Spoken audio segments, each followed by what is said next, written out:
We belong to the 21st century learner.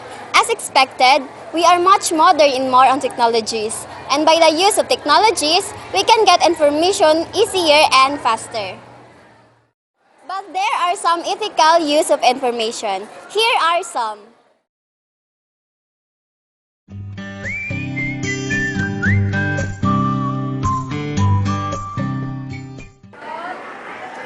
Hoy, Trini!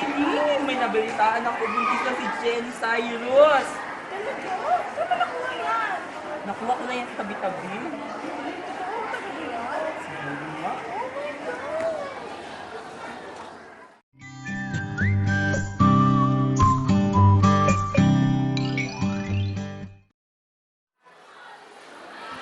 Uy, really? May nabalitaan ako. Si Jenny Cyrus daw. Nagpa-trans man. Talaga? Seryoso ka? Saan mo nakuha ang balita na yan? Nakuha ko to kagabi sa TV Patrol. Sayang, kaganda-ganda pa naman yan. Oo nga. Napakaganda ng boses niya. Oo Sayang. nga. Ay, sayang. Sige, bye-bye.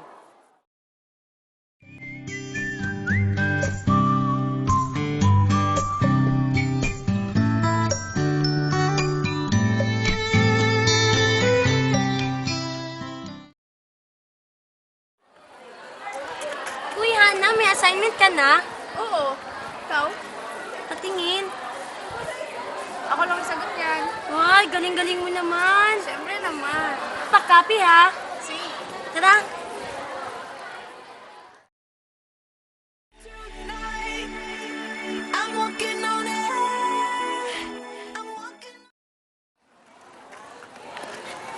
Uy, Hana, may assignment ka na? Oo. Tingin. Saan mo ito nakuha? Sa libro ko sa Introduction to World Religion. Ikaw? Sa Wikipedia. Mas maganda dito sa libro ko kasi andito na lahat.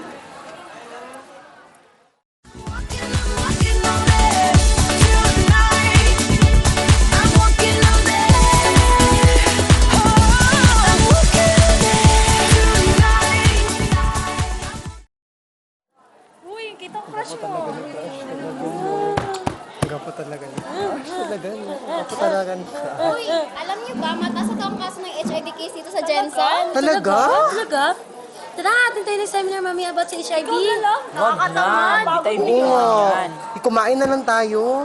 Hindi ka na. Hindi ka Ikaw na. na lang, Pia. Ikaw na.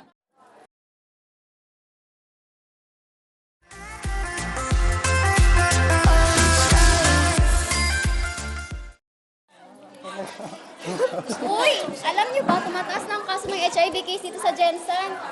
Talaga? Talaga? Talaga? Paano maiiwasan yan? Kung pumunta na lang kayo tayo ng seminar mamaya about HIV. Oo nga, no? Magandang ideya yan. Tara. Tara.